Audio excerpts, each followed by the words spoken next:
Bueno, buenos días. Vamos a ver vías de conducción, entendiendo que una vía de conducción es el conjunto de estructuras del sistema nervioso central y del sistema nervioso periférico representado por sustancia gris y sustancia blanca que se encargan de la transmisión de un tipo de estímulo. Los estímulos que viajan por el sistema nervioso central básicamente pueden ser de dos tipos: estímulos descendentes, en los cuales la información del sistema nervioso central sale al sistema nervioso periférico, por eso lo llamamos sistemas descendentes o eferentes. Esos sistemas descendentes o eferentes tienen un solo objetivo, que es la activación de la contracción muscular. Por lo tanto, esos sistemas descendentes eferentes los vamos a llamar motores.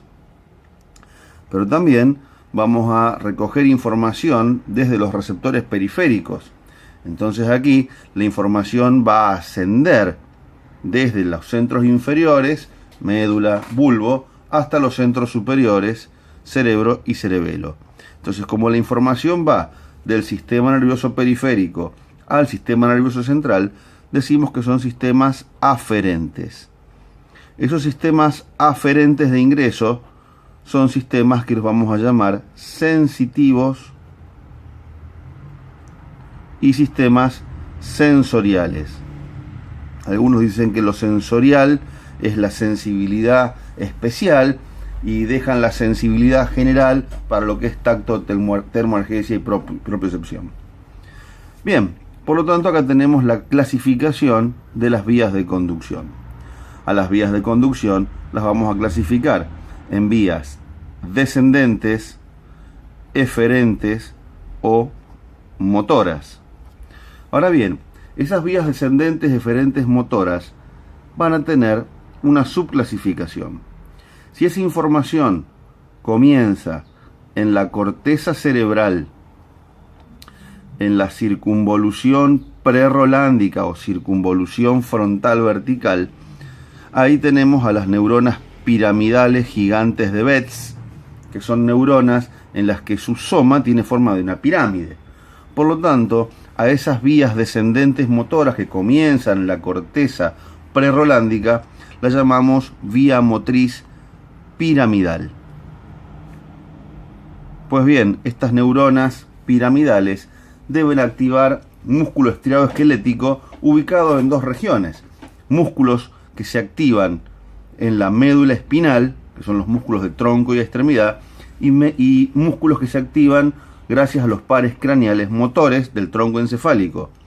Por lo tanto, esa vía piramidal se divide en dos rutas. Una que va a la médula espinal, a la que vamos a llamar haz córtico espinal, y otra que va a terminar en los orígenes reales de los pares craneales, que se va a llamar haz córtico nuclear. Fíjense ustedes la denominación. Cada haz, y vamos a definir un haz como un conjunto de axones de sustancia blanca que tienen un mismo origen y una misma terminación solamente en sistema nervioso central. Hablamos de haces. En sistema nervioso periférico nosotros vamos a hablar de nervios. Tanto un haz como un nervio son conjuntos de axones, uno en sistema nervioso central, otro en sistema nervioso periférico, que tienen un mismo origen, tienen una misma terminación y llevan un mismo tipo de estímulo. En este caso, un haz sería una ruta, un segmento de la vía de conducción, no es toda la vía de conducción.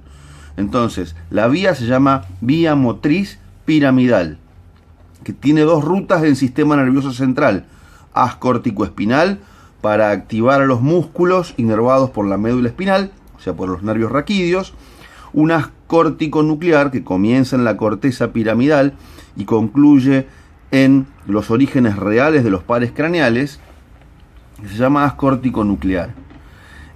Estos haces son solamente los segmentos centrales. Ahora, para llegar a activar el músculo, yo debo salir por los diferentes nervios raquídeos o por los diferentes pares craneales. Ahora, la vía motriz descendente también tiene un sistema de activación que no comienza en la corteza piramidal y se denominan haces o vías motrices extrapiramidales. Las vías extrapiramidales son aquellas vías descendentes motrices que no comienzan en la corteza prerolándica motora. Comienzan en cualquier otra área del sistema nervioso central y lo que van a hacer es regular a la vía piramidal. Los sistemas extrapiramidales son sistemas de control, son sistemas de regulación. Y hay dos tipos de sistemas extrapiramidales. Unos son los circuitos. Uno que llamamos circuito reverberante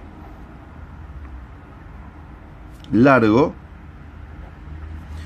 y otro que es el circuito reverberante corto. Estos circuitos reverberantes son circuitos, o sea, que comienzan en la corteza cerebral y terminan en la corteza cerebral. Reverberantes quiere decir que se van a autocorregir, se van a autoactivar, van a autoajustarse, porque los sistemas reverberantes lo que hacen es regular, enseñarle a la corteza piramidal a efectuar un movimiento. El circuito reverberante largo decimos que es el circuito facilitador del movimiento. Es aquel circuito que pone en funcionamiento al neocerebelo. La corteza cerebral, que no es motriz, le va a pedir al neocerebelo que regule, que le enseñe a las neuronas piramidales a efectuar un movimiento. Por eso decimos que es facilitador. Ahora, para facilitar a las neuronas piramidales a hacer un movimiento, por otro lado debo inhibir neuronas piramidales que no sean las adecuadas para ese movimiento. Para eso tengo el circuito reverberante corto que inhibe un movimiento. Y aquí van a participar los núcleos o ganglios de la base, los núcleos del telencéfalo. Acá va a participar el núcleo caudado, el núcleo lenticular, el locus niger. Bien, el reverberante corto inhibe al sistema piramidal. Por lo tanto, en la sumatoria entre neuronas piramidales facilitadas y neuronas piramidales inhibidas, tengo el movimiento resultante, que es el que yo voy a buscar. La neurona piramidal solo lo que hace es efectuar el movimiento. Solamente activa a las motoneuronas alfa. La planificación del movimiento, la estrategia del movimiento, la arman los sistemas extrapiramidales. De ahí que es un gravísimo error nombrar a los sistemas piramidales como vía motriz principal y vía motriz accesoria. Extrapiramidal no es accesorio de nada. Sin el sistema extrapiramidal, el sistema piramidal no tiene razón de ser, no tiene coordinación, no tiene planificación y no tiene movimientos adecuados. Por lo tanto, esto no es secundario. Esto es un sistema de ayuda, activación y planificación del movimiento. Pero también tengo sistemas extrapiramidales que no son reverberantes, que no son autoajustables, que son sistemas descendentes que van a terminar en las motoneurona gamma. Esos sistemas extrapiramidales van a ser los haces rubro espinal, el haz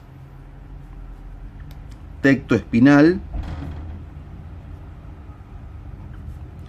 el haz óculo céfalo giro, el haz vestíbulo espinal,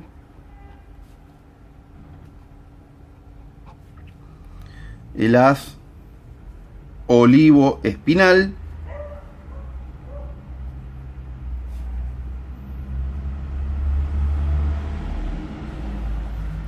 y el haz retículo espinal. Fíjense la denominación. Rubro espinal comienza en el núcleo rojo y termina en las motoneuronas gamma de la médula espinal. El haz rubro espinal es la respuesta motriz del palio cerebelo. El haz tectoespinal proviene de los núcleos del techo, es la respuesta motriz de la vía coclear. El haz rubro espinal es la respuesta del sistema aferente de la sensibilidad profunda inconsciente para el tono muscular y la postura de músculos de tronco y extremidad. El haz óculo-cefalogiro es la respuesta motriz descendente de la vía visual. El haz vestíbulo espinal es la respuesta motriz del archicerebelo. Tiene que ver con el equilibrio de la cabeza y la postura de la cabeza en el espacio. Tiene como origen al sistema vestibular. O sea que estas vías descendentes extrapiramidales ya no comienzan y terminan en la corteza cerebral, sino que estas vías extrapiramidales necesitan de vías aferentes sensitivas y sensoriales. Por ejemplo, la sensibilidad profunda inconsciente tiene como respuesta la función paliocerebelosa del haz rubro espinal. La vía sensorial auditiva o coclear tiene como respuesta el haz descendente tectoespinal para mover la cabeza en busca de la fuente de sonido. La vía sensorial visual tiene como respuesta motriz el haz óculo-cefalogiro para mover la cabeza siguiendo un objeto con la mirada. La vía sensorial vestibular para el equilibrio de la cabeza, la postura de la cabeza en el espacio, tiene como respuesta los haces vestíbulo-espinales en función del archicerebelo.